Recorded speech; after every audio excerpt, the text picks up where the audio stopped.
Alors, on en parlait tantôt, fusillade dans une école secondaire en Colombie-Britannique, 10 morts, une vingtaine de blessés. On va en parler avec le docteur Gilles Chamberlain, psychiatre à l'Institut Philippe Pinel. Bonjour, Gilles. Bonjour.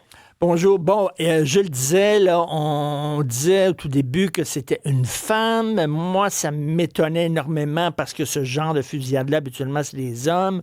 Là, on dit que c'est une femme trans. Est-ce que c'est un homme qui est passé sous le bistouri, qui a eu un changement de sexe là, avec les hormones, le traitement hormonal, ou c'était un homme qui s'auto-identifiait comme femme? On n'a pas vraiment encore les détails, donc on ne peut pas vraiment parler de sexe encore de la personne ou de genre de la personne. Mais Gilles Chamberlain, comment ça se fait que depuis quelques décennies, il y a beaucoup de ces incidents du genre, des gens qui rentrent dans un supermarché, dans un bureau, dans une école et qui commencent à tirer dans le tas? Je sais pas, moi, quand j'étais jeune, dans les années 70, dans les années 80, il n'y en avait pas beaucoup de ça, là. C'est quand même un phénomène qui date d'à peu près 30-40 ans. Oui, il y a plusieurs explications à ça. Premièrement, il y a l'accès aux armes qui n'était pas aussi facile dans le temps.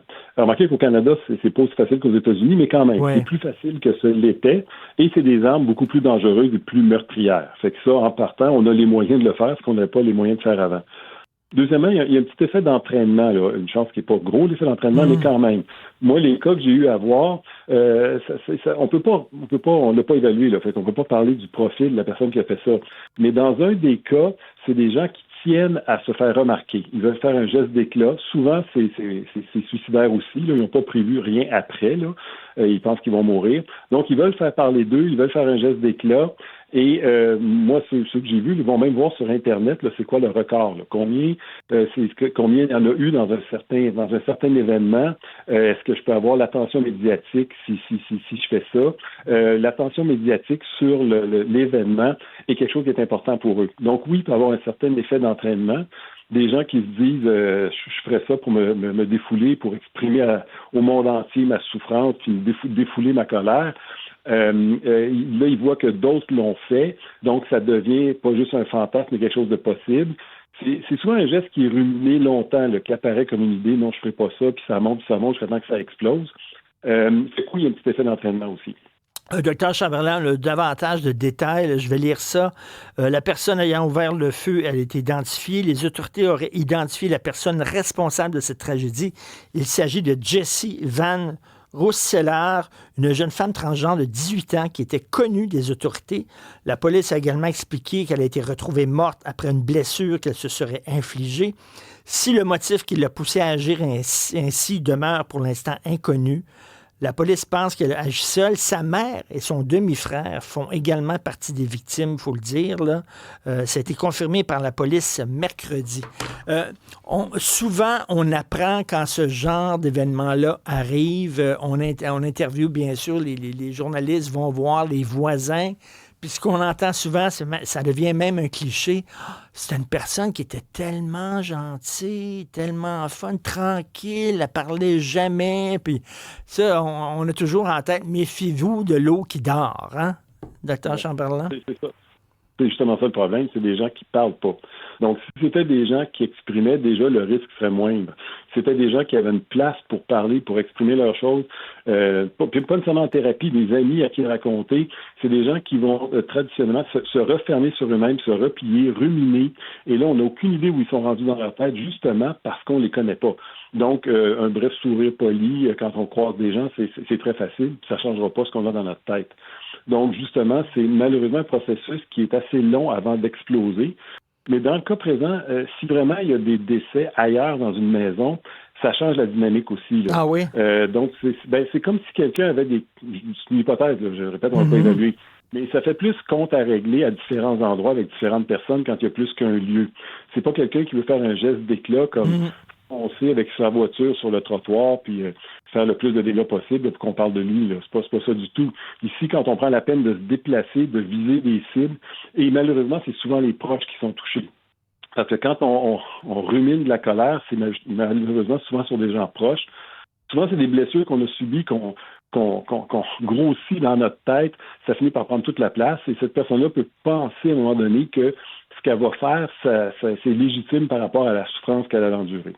On sait que l'assassin de la mosquée de Québec avait été un jeune qui avait souffert d'intimidation, de harcèlement lorsqu'il était jeune. On ne veut pas banaliser le geste qu'il a commis, là, mais rien qu'essayer de comprendre. Ça aussi, c'est un pattern qui est assez récurrent. Là. Des gens qui ont été, à un moment donné, dans leur jeunesse, intimidés, harcelés, tout ça, qui ont tout refoulé ça, puis à un moment donné, ça explose. Absolument. C'est quelque chose qu'on va retrouver souvent, des jeunes qui se sont sentis humiliés, qui se sont sentis écrasés. Mais ici, il faut faire bien attention, là, parce qu'il ne faudrait pas généraliser. La très, très, très grande majorité des gens qui ont été intimidés ou humiliés ne feront pas ça. De la même façon que la très grande majorité des gens qui souffrent d'une maladie psychiatrique et même de psychose ne feront pas des gestes comme ceux-là. Mais c'est vrai qu'on va souvent retrouver dans leur tête à eux des événements qui les ont humiliés, ils ont ruminé cette colère-là, et là, elle va sortir de cette façon-là plus tard. Ça c'est vrai que c'est fréquent. Écoutez, souvent, c'est des hommes, dans la très, très, très grande majorité, là, je sais, il n'y a pas d'événement qui me vient en tête où ce sont des femmes qui ont fait ce genre de fusillade de masse dans un endroit public. On sait qu'il y a des patterns sexuels aussi. Des femmes, des fois, vont tuer leurs enfants. Ça arrive, vont noyer leurs enfants, vont tuer leurs enfants. Les gars commencent à tirer dans le tas. Comment ça se fait qu'on peut associer tel genre de crime à un sexe plutôt qu'à un autre? Il y a plusieurs réponses. Il y a quelque chose de purement biologique. La testostérone rend agressif. Ça, c'est clair. Donc, plus on en a, plus on est agressif. C'est pour ça que ceux qui en prennent dans les gymnases, faut faire attention quand on en prend parce que on peut être plus agressif. Ça c'est clair. Donc, en partant, il y a quelque chose de biologique. Il y a quelque chose aussi d'un peu acquis. Les hommes ont l'impression qu'ils doivent faire quelque chose. Juste parler, c'est pas suffisant. C'est qu'un homme a comme l'impression, dans la culture, qu'il doit régler le problème, qu'il doit faire quelque chose. Il y a une poussée à agir. Les femmes sont plus réflexives. Ils peuvent plus penser à leur affaire, peuvent plus parler plus facilement. Les femmes consultent plus facilement.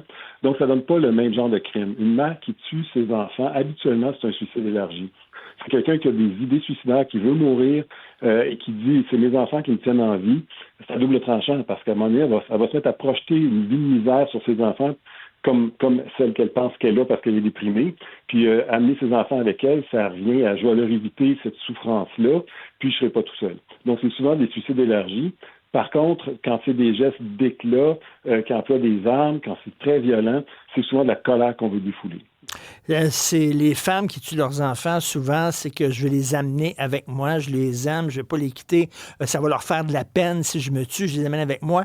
Souvent, les gars, puis là, je ne veux pas généraliser, mais quand même, c'est vrai qu'il y a des patterns. Les gars qui tuent leurs enfants, des fois, c'est pour faire payer à leur ex. Regarde, tu m'as quitté, ben, je vais te faire souffrir par tes enfants interposés. Tout à fait. Les femmes, je dirais, c'est pas purement égoïste non plus. C'est souvent ces enfants-là, qu'est-ce qu'ils vont devenir si je suis pas là? Déjà, la vie est difficile. Déjà, ma vie à moi elle est épouvantable. C'est comme ça qu'on le voit quand on est déprimé, parce qu'on voit. Et elle va projeter cette vie-là, de ce devenir-là sur ses enfants, puis elle n'est plus là en plus de ça pour s'en occuper. Fait que c'est pas simplement je veux les amener avec moi. Mais c'est multifactoriel. Il y a plusieurs raisons qui expliquent ça, là. Puis effectivement, les hommes, c'est souvent de la colère. C'est souvent de la colère, il y a une espèce de souffrance qu'ils ne peuvent pas porter, qui est très paradoxale parce que c'est la personne qui est partie, c'est la personne qui compte le plus. Vivre sans elle, c'est pas possible, je vais souffrir toute ma vie. Donc, c'est elle qui me fait endurer ça. Donc, on se trouve à se venger sur cette personne-là. Puis après, ben, on se dit, ben là, elle est vraiment plus là. Fait que puis des fois, pour se venger, on va amener les enfants aussi. Les hommes aussi vont plus souvent qu'on pense faire des tentatives suicidaires après. Puis c'est qu'on n'en entend pas parler quand ça fonctionne. L'homme est mort, mais quand l'homme n'est pas mort, là, évidemment, là, on fait un procès, puis là, on le voit plus souvent, ceux qui sont pas morts après ce geste-là, mais il y en a aussi qui ont des idées suicidaires après avoir tué leur conjoint et leurs enfants. Et Dr. Chamberlain, en terminant, vous disiez quelque chose de très intéressant, c'est-à-dire que la testostérone, ça rend violent. Et à notre époque dans laquelle on vit, on dirait que c'est comme tabou de dire qu'il y a une différence biologique fondamentale entre les hommes et les femmes. C'est pas la même chose. Bien, ça, c'est clair. Ça, c'est clair parce que même quelqu'un fait juste donner de la testostérone à un gars qui en a déjà, qui lui en donner plus, il y a des chances qu'il devienne plus irritable, moins patient. C'est clair que il y a quelque chose de biologique, ça c'est indéniable, ça c'est sûr. Merci beaucoup, docteur Gilles Chamberlain, psychiatre à l'Institut Philippe Pinel. Puis est-ce que ça pourrait peut-être expliquer, on pensait que c'était une femme, mais c'est une femme trans, là, soudainement, ça fait du sens parce que habituellement, c'est surtout des hommes biologiques qui font ce genre de choses. Absolument. Merci, docteur Gilles Chamberlain, psychiatre à l'Institut Philippe Pinel. Merci beaucoup.